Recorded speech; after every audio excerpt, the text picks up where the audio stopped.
नमस्कार। आज हम बात करेंगे बच्चों के पालन पोषण से जुड़े उस प्राचीन आयुर्वेदिक ज्ञान की जो राजीव दीक्षित की शिक्षाओं से प्रेरित है। ये एक ऐसा सवाल है जो हमें वाकई सोचने पर मजबूर कर देता है ना? तो इस सवाल का जवाब समझने के लिए हमें एक बहुत ही जरूरी आयुर्वेदिक कॉन्सेप्ट को समझना होगा, जिसे कहते हैं कफ की अवस्था। ये बचपन की वो खास स्टेज है जो बच्चे के विकास के हर पहलू पर असर डालती है। तो ये कफ ऊर्जा आखिर है क्या? देखिए, इसे एक बच्चे की सहज रचनात्मकता और कल्पना शक्ति की तरह समझिए। यही वो ताकत है जो उन्हें करीब 14 साल की उम्र तक दुनिया को एक अलग ही नजर से देखने के लिए प्रेरित करती है।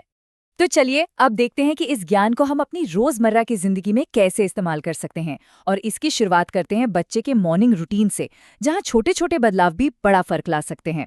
देखिए, यहाँ पर एक बहुत जरूरी सीक्वेंस है जिस पर खास जोर दिया गया है। तेल मालिश हमेशा नहाने से पहले करनी चाहिए। माना जाता है कि इससे त्वचा को नमी मिलती है और शरीर को आराम। और मजे की बात यह है कि मालिश का कोई टाइम फिक्स नहीं है, बल्कि शरीर खुद सिग्नल देता है।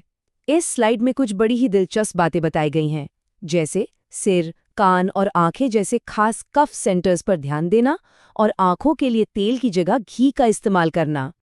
अब ये स्लाइड देखिए, ये नहाने के दो बिल्कुल अलग तरीकों की तुलना करती है।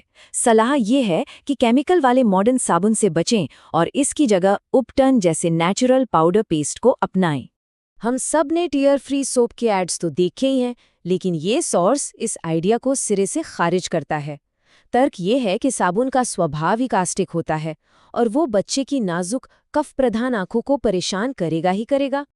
अच्छा, तो ये तो हो गई शरीर की बाहरी देखभाल की बात।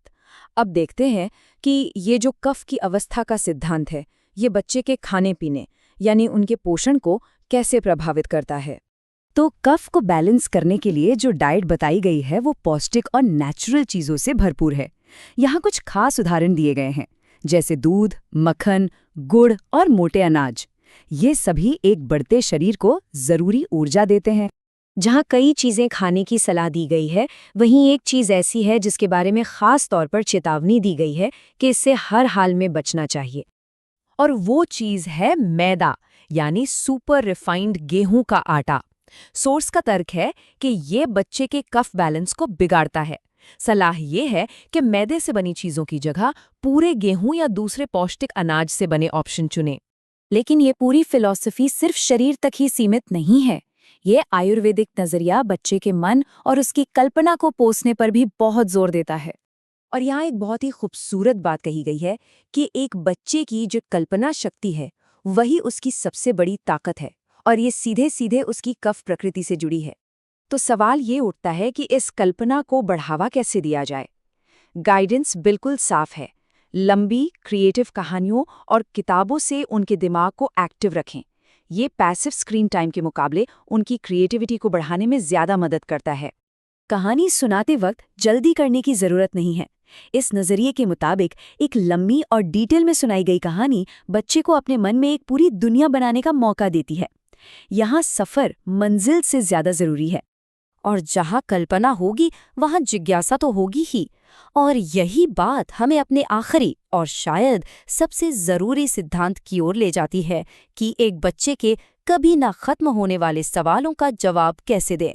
वो क्यों का ना खत्म होने वाला सिलसिला हम सबने देखा है, लेकिन इस नज़रिए में इन सवालों को परेशानी नहीं बल्कि एक हेल्दी और जिज्ञासु मन की निशानी माना जाता है।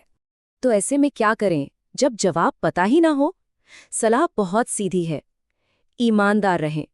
कोई भी गलत जवाब देने से भविष्य में भरोसा टूट सकता है। मतलब ये सिर्फ सच बोलने की बात नहीं है, ये रिश्ते की बुनियाद की बात है। जब आप ईमानदार होते हैं तो आप एक ऐसा बॉन्ड बनाते हैं जो भरोसे और सम्मान पर टिका होता है और जो जिंदगी भर चल सकता है।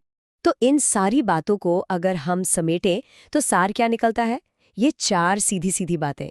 तो आखिर में ये सब हमें सोचने के लिए कौन सा सवाल छोड़ जाता है? देखिए, इसका मकसद मॉडर्न लाइफ को छोड़ना नहीं है, बल्कि ये एक तरह का इन्विटेशन है कि हम रुकें, सोचें और शायद उस पुराने ज्ञान को फिर से खोजें जिसे हमने सुविधा की दौड़ में कहीं पीछे छोड़ दिया है।